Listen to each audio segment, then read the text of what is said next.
Saudi আরবের পবিত্র ভূমিতে এখন থেকে বিদেশি নাগরিক ও প্রবাসীরাও ভূমির মালিক হতে পারবেন। চলতি 2026 সালের জানুয়ারি থেকে কার্যকর হওয়া নতুন আইন অনুযায়ী সরাসরি সম্পত্তি কেনার ঐতিহাসিক সুযোগ তৈরি হয়েছে। যারা সৌদি আরবে কর্মরত আছেন তারা যেমন আবেদন করতে পারবেন, তেমনি বিশ্বের যে কোনো প্রান্ত থেকে যে কেউ এখন রিয়াদ ও জেদ্দায় বিনিয়োগ করতে পারবেন। তবে পবিত্র মক্কা ও মদিনা শহরকে এই সুবিধার বাইরে রাখা হয়েছে, অর্থাৎ এই দুই পবিত্র শহরে কোনো বিদেশি সম্পত্তি কিনতে পারবেন না। মূলত ভীষণ 2030-এর লক্ষ্য বাস্তবায়নে বিদেশি বিনিয়োগ আকৃষ্ট করা এবং তেল বহির্ভূত অর্থনীতিকে শক্তিশালী করতেই যুবরাজ মোহাম্মদ বিন সালমানের এই সাহসী পদক্ষেপ।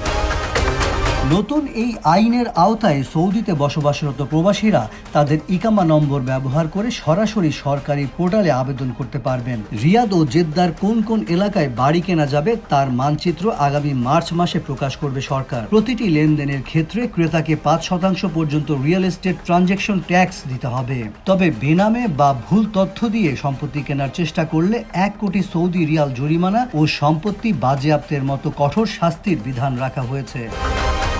আবাসন খাতের তথ্য মতে রিয়াদ ও জেদ্দায় বর্তমানে 1 রুমের একটি ফ্ল্যাট কিনতে খরচ হবে বাংলাদেশি মুদ্রায় প্রায় 1 কোটি টাকা। 2 থেকে 3 রুমের ফ্ল্যাটের দাম শুরু হবে 1,70,00,000 টাকা থেকে এবং বড় বিলাসবহুল ফ্ল্যাটের ক্ষেত্রে 3,25,00,000 টাকার মতো প্রয়োজন হতে পারে।